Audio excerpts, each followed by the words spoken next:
सोनीज vision YouTube channel में आपका स्वागत है। अगर आप लोग बिजनेस के अंदर सैलरी बांट के परेशान हो गए हो, टीम काम नहीं करती है, एम्प्लॉयज आउटपुट नहीं देते, आप सैलरी बांटे जा रहे हो, लोग टाइम पे नहीं आते और आप कंप्लीटली फ्रस्ट्रेटेड हो चुके हो, तो ये वीडियो आपके लिए। कैसे आपको ऑटो पायलट मोड के ऊपर टीम से काम करवाना है, काम कैसे लिया जाता है और बाकी कंपनीज कैसे काम लेती है। देखो, अगर आपको बिजनेस में दिक्कत आती है कि भाई एम्प्लॉयज टाइम पे नहीं आते हैं, आउटपुट नहीं मिल रहा है, डिलीवरी नहीं मिल रही है और सैलरी बढ़ाने की बात करते हैं, इंसेंटिव बढ़ाने की बात करते हैं, बार बार कहते हैं कि वहाँ सैलरी ज़्यादा है, यहाँ सैलरी ज़्यादा है, इसके कॉन्फ्लिक्ट्स बहुत ज़्यादा आते हैं, कस्टमर के कॉन्फ्लिक्ट्स आते हैं, सर्विस में कॉन्फ्लिक्ट आते हैं कि सबको आपसे बात करनी है, उसके बिना सर्विस डिलीवर हो ही नहीं रही है।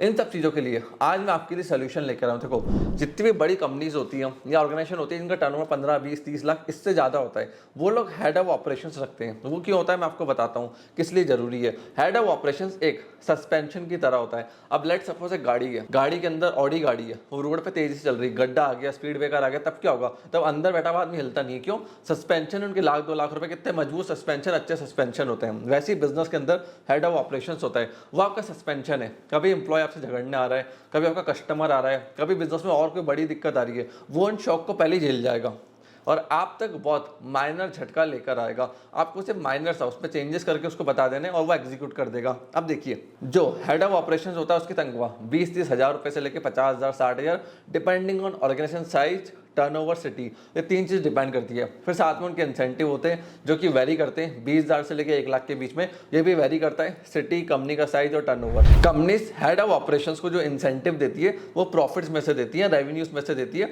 जो फाइनली कंपनी के अंदर आ रहे हैं और अल्टीमेटली इबिटा प्रॉफिट है कंपनी अगर, तो हेड ऑफ ऑपरेशंस को वहाँ से पैसा जाता है। जो सेल्स लेकर आते हैं उनको डायरेक्टली सेल्स में से पैसा मिलता है, जो रेवेन्यू पैसा लेकर है उसके परसेंटेज पे होता है। ये लोग उस पर नहीं रहते हैं, या तो इबिटा पॉजिटिव पे जाएंगे या कंपनी को जो प्रॉफिट हुआ है उसमें से एक छोटा सा परसेंटेज इनको मिल जाता है। अब जो हेड ऑफ आपका ऑपरेशन है वो क्या देखता है? सबसे पहले वो टारगेट देखता है कि जो टीम आ रही है वो अपने टारगेट है परफॉर्म कर रही नहीं कर रही, आउटपुट मिल रहा है नहीं मिल रहा, जितना भी कंपनी पे कर रही है, एक्सपेंस कर रही है, उसका full optimisation of the resources हो रहा है नहीं हो रहा, नहीं हो रहा तो वो आपको रिपोर्ट करेगा, आपको सोल्यूशन के साथ बताएगा। और ये वो आदमी होगा जो सबसे पहले आपके ऑफिस में आ रहा है। लेट सपोज आपका ऑफिस चालू होता है 11 बजे मॉर्निंग में, 10 बजे, तो ये 9 बजे आएगा और रात को 8-9 बजे जाएगा, सबको भेजने के बाद, पूरा ऑपरेशंस देखने के बाद और आपको फाइनल रिपोर्ट सबमिट करने के बाद। अब लीडरशिप बहुत जरूरी होती है। देखो, अगर आपका हेड ऑफ ऑपरेशन है वो लीडरशिप में नहीं है, मतलब लोग उसको सुनते नहीं है, समझते नहीं है, वो कम्युनिकेट नहीं कर पाता, लोगों के साथ काम नहीं कर पाता है, तो he is not a fit person. तो पहली चीज आपको देखनी है लीडरशिप,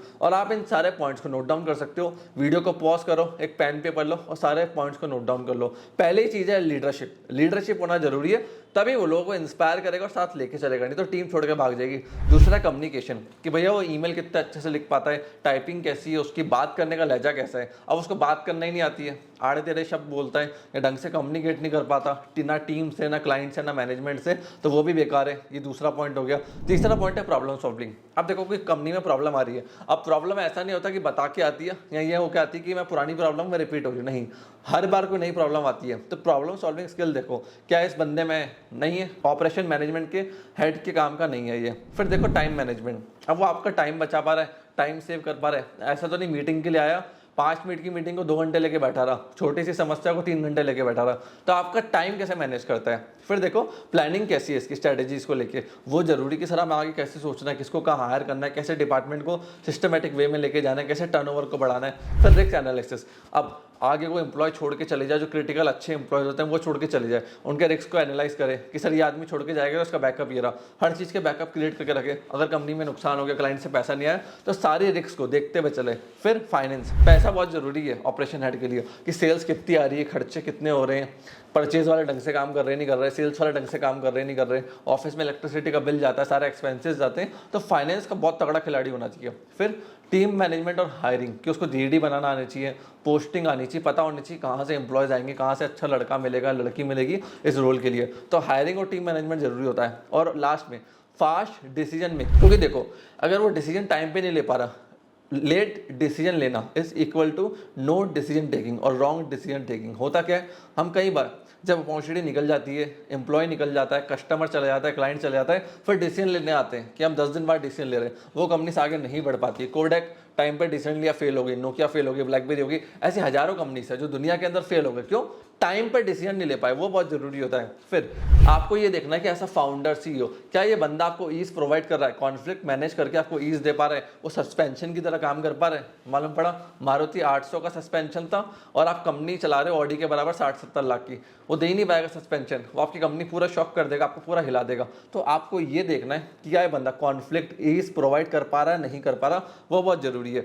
उसी को आप हेड ऑफ ऑपरेशन बनाओ। अब हेड ऑफ ऑपरेशन से काम कैसे लेना है? एवरी वीक सैटरडे को आपको रिपोर्ट देगा कि ये 10-15 जनों की टीम थी, इतने जने आउटपुट देखे गए इस वीक, और प्रीवियस मंथ इनका ये आउटपुट था, तो सही चल रहा है। जिसका खराब चल रहा है नेक्स्ट वीक उसको बैठ के ठीक करेगा या आपसे डिस्कस करेगा कि इसको ठीक करना है, फायर करना है, क्या करना है। वो आपको टाइम टू टाइम रिपोर्ट बना के देगा, इसकी सैलरी इतनी जा रही है, आउटपुट इतना मिल रहा है, सही मिल रहा है, रॉन्ग मिल रहा है, किसको प्रमोट करना है, किसको डिमोट कर रहा है, कौन अच्छा वर्क कर रहा है, वो सब चीज़ देखेगा। और वो एक सस्पेंशन की तरह आपका काम करेगा कि आपको ज़्यादा बड़ी प्रॉब्लम्स नहीं आने देगा, जिससे आप कूल डाउन रहो, अपना मेजर फोकस दूसरे काम में लगा पाओ। और देखो, इसको अराउंड 10 साल का एक्सपीरियंस होना चाहिए और 5 ईयर्स का एक्सपीरियंस होना चाहिए लीडरशिप रोल में, चाहे आपकी कंपनी में चाहे किसी और कंपनी में। और एक चीज़ समझना, आप छोटी कंपनी हो, बाहर से ऑपरेशनल हेड को लेकर आओगे, वो दिक्कत कॉज करता है। एग्जिस्टिंग बंदे क्या होते हैं कि बोलते हैं यार पहले मैं बॉस मैनेज कर रहा था, कोई और मैनेज कर रहा था, अभी एकदम से कौन नया आ गया, मैनेज करने लग गया। या तो वो एडजस्ट करना सीखे, या कोई एग्जिस्टिंग बंदा है जो परफॉर्मेंस अच्छी दे रहा है, उसको आप ऑपरेशनल मैनेजमेंट के रोल के अंदर लेके चले जाओ कि आप मैनेजमेंट के ऑपरेशंस को देखो और उस रोल को संभालो। तो फ्रेंड्स, ये सारी क्वालिटीज होनी चाहिए कि बजटिंग हो गया, फाइनेंशियल हो गया, एनालिसिस हो गए, ये सब आता है। तो एक ऑपरेशन हेड को आप लोग अपनी कंपनी में हायर कर सकते हो और अपनी ऑर्गेनाइजेशन को आगे लेके जा सकते हो। फ्रेंड्स, अगर आपको किसी भी और रोल के बारे में जानना है, CEO, CFO, CEO, sales head, purchase head, CTO, तो आप लोग कमेंट सेक्शन के अंदर कमेंट कर सकते हो। CEO hiring, CTO hiring, purchase head hiring, जो भी डिपार्टमेंट हेड की आपको हायरिंग करनी है, कमेंट सेक्शन आपके लिए ओपन है।